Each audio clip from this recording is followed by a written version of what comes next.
Então, hoje falaremos sobre a juventude, o papel dos jovens na nossa sociedade e de que forma a música e a cultura elas podem transformar a vida dos adolescentes e dos jovens.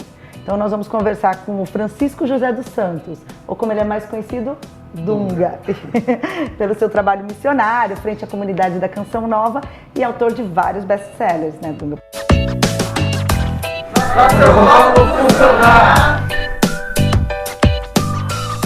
Primeiro, obrigada, vereador. Dunga, eu queria que você começasse dizendo, num momento tão difícil, com tão pouca esperança, como é que você consegue chegar num diálogo franco e sincero com os jovens?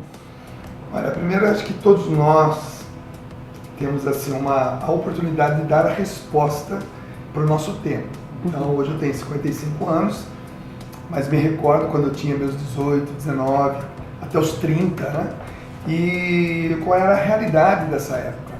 Acho que cada um de nós acabamos atingindo essa expectativa, atendendo essa expectativa de uma sociedade que cobra muito, né? Então, cobrou muito na minha época, cobra muito hoje na época dos meus filhos. E é claro que são problemas iguais, porém com contextos diferentes, né?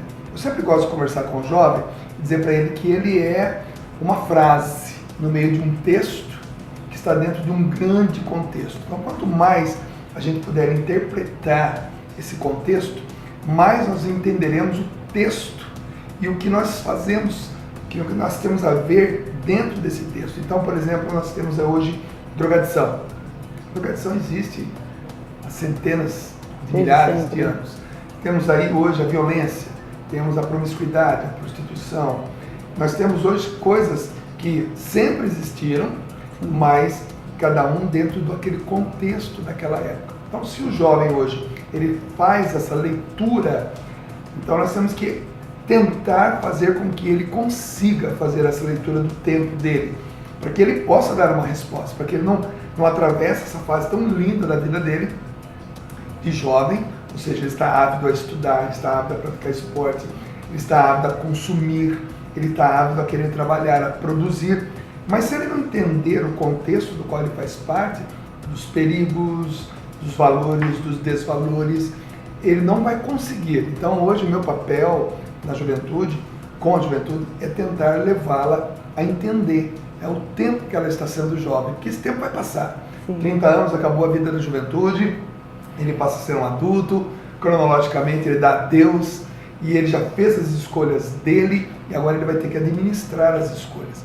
Então, o que eu mais procuro falar para o jovem é contextualizá-lo, para que ele não perca esse tempo tão precioso cronológico da vida dele, para que ele, não se perdendo, ele possa ter uma vida adulta mais produtiva no futuro. Então, acho que essa é a minha principal preocupação e é ali que eu invisto. E aí vem todo o contexto, né, que hoje nós vivemos, que é o jovem diante de uma drogadição, o jovem diante de uma promiscuidade, o jovem diante das oportunidades, o jovem diante do profissionalismo que ele já tem que adquirir. Ele vai ter o primeiro chefe, ele vai ter o primeiro companheiro de trabalho, às vezes até um primeiro subordinado. Hoje nós vemos jovens de 27, 28, 29, 30 anos já ocupando lugares de decisões, né, de comando. Então, esse jovem, eu sou apaixonado por ele e procuro ajudá-lo, mas essa pergunta é muito pertinente, principalmente hoje. Ele tem que entender o contexto o qual ele está vivendo. Ah, que ótimo. Vereador, você é jovem também, está no primeiro mandato. Como é que é esse diálogo seu com os jovens? Como é que você vê o envolvimento também dos jovens na política? Dentro do que o Dunga falou, hoje a gente tem as redes sociais, a internet, a informação está acessível, disponível de forma muito mais fácil do que estava 10, 15 anos atrás. Então, você concorrer como produtor de informação, aparecer no celular da pessoa e ela consumir o que você está produzindo, é uma demanda, é um desafio. Você tem que ter produto de qualidade, objetivo e entender essa linguagem. O jovem, ele sonha, ele quer chegar longe, ele quer, né, a vida, ele quer pensar grande. E hoje você tem muitos obstáculos para isso. Você tem desemprego, você tem uma política que está desacreditada e você tem uma desigualdade de oportunidades. A gente vive uma sociedade muito desigual. Certo. Então o que eu procuro fazer é ouvir. A primeira coisa é ouvir. Se você não dá ouvido para o jovem, não adianta. Então a gente tenta ouvir e a partir disso abrir os diálogos. Ser político hoje eu tenho certeza que é talvez uma das funções mais inglórias no primeiro momento. Você tem que provar que você não é ladrão, que você não é picareta, etc. Tudo isso aí porque é a pressuposto. Mas eu acredito total nos jovens, a gente só vai mudar o Brasil através deles. Verdade, a educação, né? Porque se o Brasil mudar e focar na educação, por exemplo, em todos os países do primeiro mundo, todo mundo quer estudar na escola pública. Sim. Só não estuda na escola pública quem não consegue entrar. Aí apela para a particular. No Brasil é o contrário. No Brasil você pega uma classe média alta e você já direciona para as escolas particulares, faculdades particulares e fica 40%, estou falando de 40 milhões de jovens fadados a uma escola pública. Teria que ser ao contrário, todo mundo teria que almejar estudar numa escola pública e aqueles que não conseguissem, então iria para uma escola particular que daí, pagando, né, poderiam ocupar um local. Então, quando nós conseguirmos, e eu tenho a visão realista, mas eu também tenho que ter a visão otimista. Claro. Quando o Brasil conseguir fazer essa virada, quando mais vereadores como o Caio, mais deputados como alguns que eu conheço, mais senadores, quando as pessoas voltarem a olhar para a educação do Brasil, concretamente nós vamos dar uma chance a esses jovens. Porque por mais que eu tire mais um da droga, mais um da prostituição, mais um da violência, mais um da indigência, mas eu estou resolvendo o problema de uma pessoa, que é ótimo também, eu acredito que a gente tem que fazer isso acontecer, mas quando nós olharmos para a educação, né, quando nós olharmos para as escolas municipais, estaduais, esse ensino mais popular e dermos a isso a qualidade, aí realmente nós vamos solucionar o problema da juventude. Então hoje os ministérios, as secretarias ligadas à educação, elas precisam de uma injeção de moral, de dinheiro, de profissionalismo, de capacitação, porque realmente é isso que vai justamente resolver. Mas enquanto a gente sabe que o Brasil é muito grande, isso vai demorar, então a gente também tem que se deter e a gente tem que se intensificar também naquele socorro que o jovem precisa nos dias de hoje. Você falou do socorro, então no combate às drogas, o acolhimento e o resgate são os melhores caminhos? Você acredita que essa é a saída para a gente começar a diminuir esse problema? Olha, o que está dando certo no Brasil, o que está dando resultado no Brasil hoje, tem gente que concorda, tem gente que não concorda, mas o que está dando resultado hoje são os centros terapêuticos, as casas de recuperação, popularmente conhecidas, muito ligado à igreja, tanto católica quanto evangélicos, espíritas. Eles fazem um trabalho muito grande, né? Ou seja, pega aquele jovem que está na droga e aquele jovem ele levanta a mão, pede ajuda. Então, para aquele jovem que levanta a mão e pede ajuda, tem quem ajude. Então, hoje, essa emergência, essa intervenção, esse socorro imediato, ele existe. Se um jovem atingido por toda essa máquina, se ele levantar a mão e dizer assim, eu preciso, então agora eu entro em ação. Então eu entro em ação. Aquele que vereia a cidade, que é o caso do Caio, pode ajudar. Nós todos, essa coisa mais emergencial, a gente tem condição de ajudar. E o que funciona hoje no Brasil são esses centros terapêuticos. A primeira casa fundada no Brasil está completando hoje 50 anos. Foi fundada em 1968. Então nós temos aí 50 anos de um histórico onde milhares e milhares de jovens que foram vitimados pela drogadição se recuperaram. Eu sou um deles, né? E eu com 18 anos eu usei drogas durante 4 anos. Um dia eu consegui sair das drogas, me tornei um profissional do ramo da mecânica, posteriormente um profissional do ramo da comunicação, me tornei pai, sou avô, sou missionário, então eu sou um dos jovens que foram resgatados da drogadição. Claro. E Caio, qual que é a política municipal que a gente pode começar falando sobre combate a drogas? Olha, eu sempre que eu vou em algum bairro, o pessoal fala de pancadão, eu falo assim, que solução que você propõe? Chama a polícia. Eu falo, a polícia não vai resolver. A hora que você junta ali 10 mil pessoas para ouvir música, usar droga e tal, já está feito o estrago. Qual que é a receita que eu dou pro pancadão? É você oferecer para esses jovens formação cultural, esportiva e opção de lazer. Se esse jovem crescer, aprender a tocar um cavaquinho, um piano, uma flauta, ele enxergar que existe um universo de música que é muito além de só o funk, por exemplo, e ele for para o esporte e ver que pelo esporte ele aprende disciplina, a perder, a vencer, a jogar em equipe, e ele pode ser profissional do esporte, não só ficando famoso, mas sendo professor, educador físico. Você abre a mente daquele jovem que às vezes não tem um horizonte aberto. A maior concorrência para o pancadão é essa, porque o cara vai pensar e falar, pô, eu tô aprendendo aqui chorinho, tal, pixinguinha na oficina, no céu aqui. Eu vou lá, eu não vou, pô, eu vou beber, eu vou usar droga e tal, eu não vou acordar para minha aula, eu quero aprender a tocar flauta. Parece bobagem, mas a gente tem muito talento. Não tem, Dunga, nessa molecada? Olha, eu sou músico, então eu não tenho nada contra nenhum tipo de ritmo. Porém, alguns ritmos foram vinculados à violência, à promiscuidade, que é o caso do funk. O funk em si, o ritmo em si, ele é um ritmo como o rock, como a balada, como o country, como o forró, o reggae, o pop rock. Com o ritmo, nós não temos problema algum. O problema é que alguns ritmos estão vinculados a determinadas situações. Algumas letras cantadas nesse ritmo incitam as pessoas à violência, à prostituição. Então, essa juventude está sendo vítima de uma cultura. Nós estamos falando de cultura, nós estamos falando de cultura adquirida, cultura propagada. Estamos vendo coisas que são vendidas através dessa cultura. Grandes grupos empresariais que ganham muito dinheiro com a bebida, que ganham muito dinheiro com o tabaco, que ganham muito dinheiro com a drogadição, que usam dessas situações para que aquele produto seja consumido. E qual é o destino final disso? É o jovem sem estudo, o jovem sem oportunidade, o jovem da periferia. E nós temos aí muitas outras áreas da sociedade que necessariamente não precisariam estar ali, mas que fazem apologias a esse tipo de situação. Aí você vem com cantores, vem com novelas, você vem com programas, e você vem com essa sede, essa luta desenfreada pela audiência, onde eu quero mais audiência, então eu vou fazer um programa para atingir essa nata e vou valorizar, vou dar glamour. A gente sabe que nos bastidores as coisas são muito complicadas.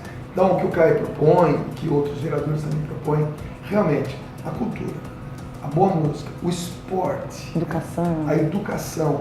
Se nós investirmos um pouco mais nisso tudo, nós vamos abrir a mente dessa juventude. Porque hoje você pega um menino de 14 anos, o que ele quer ser? Não, eu quero ser o rei da boca, porque eu vou ter o carrão, vou ter a mina, eu vou ter a arma, eu vou ter poder. Então, nós precisamos tirá-lo dessa noia, dessa linha de pensamento, fazer uma metanoia, uma mudança de mentalidade. É lento, é moroso, mas é possível.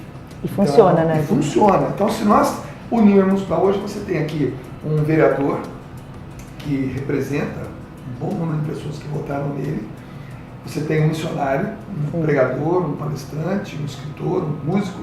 Então, se nós unirmos as várias vertentes positivas da nossa sociedade, nós conseguimos dar uma resposta. Aí entra jornalistas, entra apresentadores de televisão, entra grandes esportistas, pessoas que podem influenciar de maneira boa, principalmente essa juventude, porque realmente o jovem, queiramos ou não queiramos, estando em condição ou não, ele é o futuro. Ele é o futuro, Só que ele pode ser um futuro ruim ou pode ser um futuro bom. Depende dos adultos, daqueles que passaram dos 30, que estão com a máquina na mão, que estão decidindo, que estão assinando papéis, que estão abrindo novos empregos. Então, essas pessoas, nós no caso, quanto mais conscientes e oportunizarmos a esses jovens, nós vamos dar uma resposta para o nosso país. Dunga, você recentemente está lançando pelo Brasil inteiro, na verdade, um livro que é o Acredite. Conta um pouco, porque é mais um best-seller, E ele tem uma mensagem que é muito importante, Exato. Bom, acreditar, acho que todos nós precisamos acreditar sempre. O livro Acredite é uma experiência que eu venho vivendo há 10 anos. 10 anos eu palestro sobre o que é o livro e decidi agora transformar a linguagem oral para uma linguagem literária. Né? Então, basicamente, eu observei pessoas e percebi que algumas pessoas, de sucesso, ao meu ver, elas passaram por 5 fases, né? A partir do momento que elas decidiram colocar uma ideia na mesa. Né? Então você pode ter uma ideia maravilhosa e se você colocar isso na mesa, você vai iniciar as 5 fases na sua vida. O Caio, como um vereador aqui da nossa cidade de São Paulo, se ele tiver uma grande ideia dentro desses 4 anos de mandato dele, ele vai provocar uma revolução, sim, né? Claro. Tanto no meio político, no meio da sociedade. Portanto, quando você tem a coragem de colocar a ideia, você entra na primeira fase. A primeira fase, você vai ser zombado. Né? É uma fase difícil, contestado, zombado, mas depois já vem a segunda, você passa a ser respeitado. A terceira, você passa a ser considerado. A quarta, você passa a ser admirado, até que você se torna uma referência naquele meio onde você vive. Junto com as fases, vem as qualidades. Quando você está sendo zombado, você adquire uma qualidade que é saber ouvir. Ouvir Deus, ouvir sua esposa, seu esposo, seu melhor amigo, a si próprio. Segunda fase, quando você está sendo respeitado, você sente vontade de ser um bom exemplo. Você começa a dar exemplo. Terceira fase, quando você passa a ser considerado, você passa a elogiar a sua equipe, as pessoas que estão ao seu redor. E nada melhor para você potencializar um filho, um companheiro de trabalho, um subordinado, até mesmo seu chefe, com um bom elogio sincero. É verdade. Na quarta fase, quando você passa a ser admirado, você passa a construir laços, relacionamentos. Eu vejo que as pessoas hoje estão se envolvendo muito e se relacionando pouco. Envolver-se é diferente de você se relacionar. E na quinta fase, quando você se tornou uma referência, você naturalmente se tornou um líder na sociedade. Né? E junto com essas fases, junto com essas qualidades, vem as ferramentas. A primeira ferramenta é a firmeza. Né? Aliás, perdão, a paciência. A segunda ferramenta, firmeza. A terceira ferramenta, a alegria. Tem muita gente triste nesse mundo, ele precisa dar mais alegria. Precisa rir mais, né? Precisa rir mais, brincar um pouco mais com a vida, né? Relevar um pouco mais e distribuir um pouco mais de alegria no meio das pessoas. Quarta ferramenta, o amor. Tem muita gente com medo de amar o filho e medo de amar de verdade, né? Não um amor supérfluo ou um amor descaracterizado, uma caricatura do amor, um amor sincero, verdadeiro. E a quinta ferramenta, a humildade. Quando você chegar lá no topo, você vai se relacionar com todo mundo de todas as fases, você tem que ter a humildade para entender o próximo. Então esse livro é uma síntese daquilo que eu vivi nos últimos 10 anos, observando pessoas, e graças a Deus, ele pela segunda semana consecutiva está entre os 10 livros mais vendidos no Brasil, né? Está em quinto lugar atualmente. Então, é uma felicidade. Pude presentear o Caio, o pai do Caio, que também escreveu um livro que eu quero receber em breve. Né? E esse livro realmente hoje é a minha principal contribuição para a sociedade. Quando você falou 5 passos, eu fiquei pensando, Caio, como o político, o vereador, sim, ele tem todos esses passos, tem que perpassar pela política, não é, vereador? Assim, que é ouvir as pessoas, ter a paciência, porque e dar uma devolutiva, ser um exemplo, não é isso, Caio? E constantemente, porque cada ciclo eleitoral você tem que renovar, você pode de novo voltar para a fase do descrédito, porque é dinâmico, você não é monolítico. Basta ter mais uma boa ideia para você repetir todo o processo de novo. Exatamente. Vou dar um exemplo aqui, a lei do rodízio de carros aqui, veículos. Quando foi criada lá atrás, Fábio Feldman lá, tiraram sarro, que era impossível, xingaram e tal. Hoje todo mundo já incorporou. Não dá para todos os carros andarem todos os dias porque vai travar e aí polui. Cinto de segurança, quando foi primeiro aqui na cidade de São Paulo, fizeram piada, imagina que bobagem, não sei o quê. Hoje está no Código Nacional de Trânsito, comprovadamente salva vidas. Exatamente. E por aí vai. A gente fez aqui, Dunga, uma lei que proíbe a pessoa de fazer xixi na rua. Parece uma bobagem. Parece um absurdo, óbvio, né? Mas... E aí R$500. Falaram que é o xixi mais caro do Brasil e tal. Só que essa lei ela só vai funcionar se as pessoas entenderem que o objetivo não é arrecadar, é que ninguém faça xixi. Então é um ponto de partida e não de chegada, é um princípio, respeitar o espaço público. Eu vou te dar uma informação muito interessante, eu já fui a Israel 39 vezes. Nossa. Né? já pisei naquela terra, vi o nosso presidente agora lá, né? Mas eu já estive lá por 39 vezes. Há 2000 anos atrás, ao redor do Templo de Jerusalém, existiam os mijógrafos. Ou seja, toda a urina humana era colhida. Então, e era vendida de maneira muito cara. E os pergaminhos feitos de couro de cabra, de ovelha, eram curtidos na urina humana. Então veja, 2000 anos atrás, eles já entenderam que as pessoas não podiam andar pelas ruas de Jerusalém fazendo xixi em qualquer lugar. Então fizeram os lugares que poderiam ser hoje nossos banheiros químicos, mais banheiros públicos, conservados. Então há 2000 anos atrás, o homem já entendia que não pode fazer xixi na rua, que ele, inclusive, ele podia usar melhor aquela urina. Então, os curtidores de couro, onde os pergaminhos eram escritos, eram curtidos nas urinas humanas. Então, veja, parece um absurdo para 2000 anos atrás, parece um absurdo você ter que falar para a pessoa hoje que ela não pode fazer xixi na rua. Exatamente. Mas são ideias que, uma vez colocadas, provocam essa primeira fase. Ah, peraí, ô Caio, que isso? Tanta coisa mais importante para ver. Mas não é. A saúde, né? A saúde dos animais, a saúde das pessoas, conforto, né? O bem-estar. Eu acho que o bem-estar, né, que é muito importante. É uma cidade melhor, São Paulo é uma cidade maravilhosa, eu amo. Já tive a oportunidade de morar aqui no ano 2001, hoje eu moro no interior, mas tenho uma filha que mora aqui, venho com constância. Hoje eu vim especialmente para participar com vocês desse podcast. Aliás, a gente tem que atualizar o Dunga, que a gente propôs que ele se torne um cidadão paulistano pela Câmara. Exatamente. Foi aprovado na CCJ e em breve vai ser aprovado, então você vai poder... Eu poderei dizer que eu também sou paulistano, tenho endereço, inclusive, aqui. Então, é isso. Eu acho que essas ideias, elas vêm, elas invadem a sociedade e elas dão à sociedade um status um pouco melhor, sabe? Uma dignidade maior. Perfeito, perfeito. Então, vamos dar uma última mensagem para os pais, para as mães, avós, as pessoas que estão no entorno dos jovens. O que é preciso? O que a gente pode contribuir, vereador, por exemplo, não só com políticas, mas com ações que colaborem, que ajudem essa juventude nossa a ser o futuro, como o Dunga falou. Qual que é a sua mensagem? Eu acho que os pais têm que entender que a geração mais nova tem um outro contexto, como o Dunga falou, e eles estão preparadíssimos para conversar de igual para igual sobre qualquer assunto. E tem que ter esse olhar. A gente teve problema lá em Suzano, daqueles jovens lá que fizeram aquele massacre, e às vezes um diálogo, observar, notar sinais de depressão, de tristeza, que não é o comum de um jovem. O jovem tem que ser alegre, sonhador e tudo mais. Você tem que ter essa aproximação e conversar. Se em casa o ambiente de diálogo, respeito, abertura for sólido, né, dos pais com os filhos, esse filho vai para a rua preparado para enfrentar o mundão. E eu estou falando isso porque eu acho, inclusive, que nós políticos temos que conversar com esses jovens. Porque eles hoje influenciam os pais mais do que o contrário. Antigamente o pai falava para o filho ou para o jovem quem votar.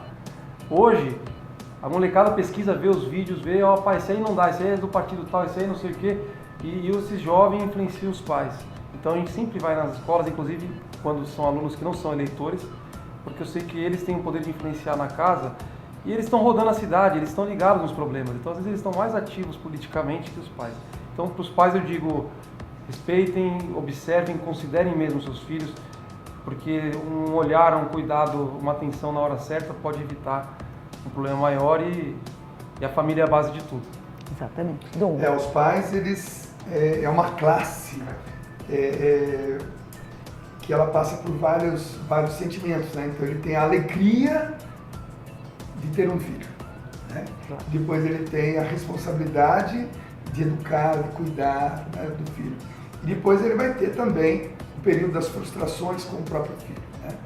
E ele vai viver dores que ele não estava preparado, né? E alegrias também maravilhosas que ele também não estava preparado. Então ser pai, ser mãe é complexo, né? Mas o conselho que eu daria aos pais é, primeiro, aquilo que o Caio já disse, escutem seus filhos.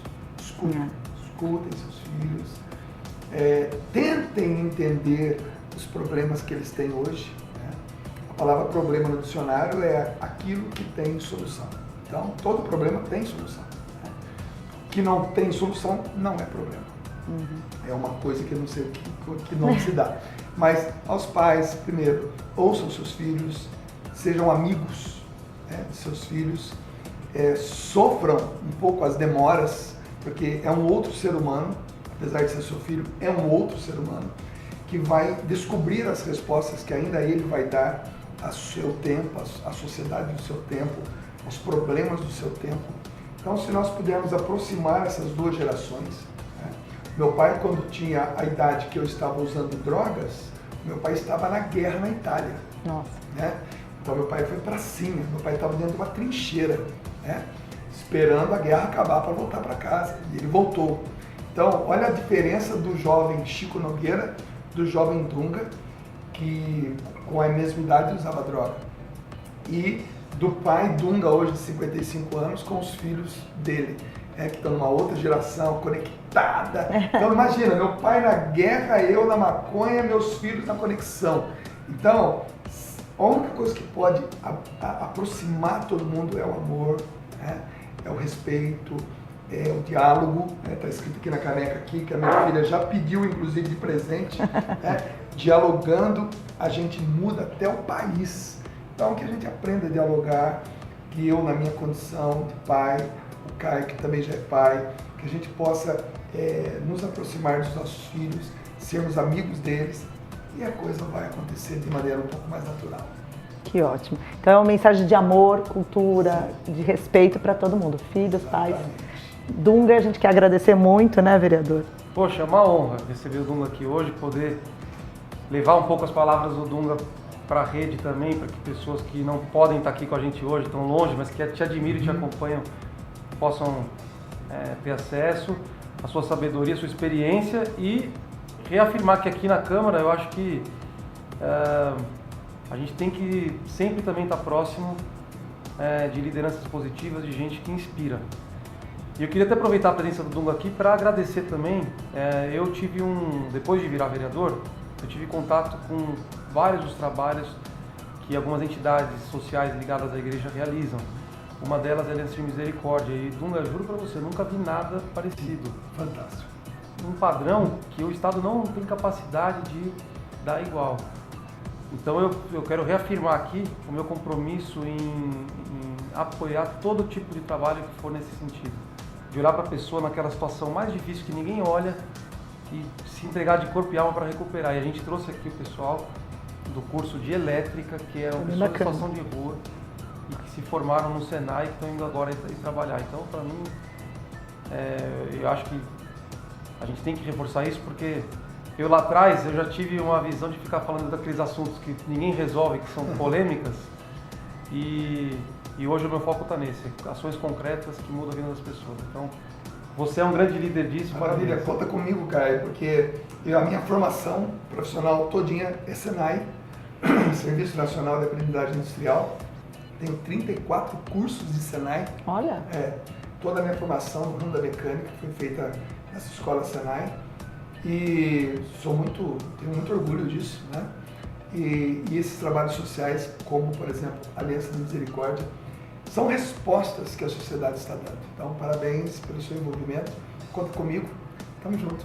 Então, muito obrigada. Fica o convite, então, para todo mundo acompanhar as redes sociais, não só essa entrevista, mas tudo que a gente vai fazendo ao longo do ano. Obrigada.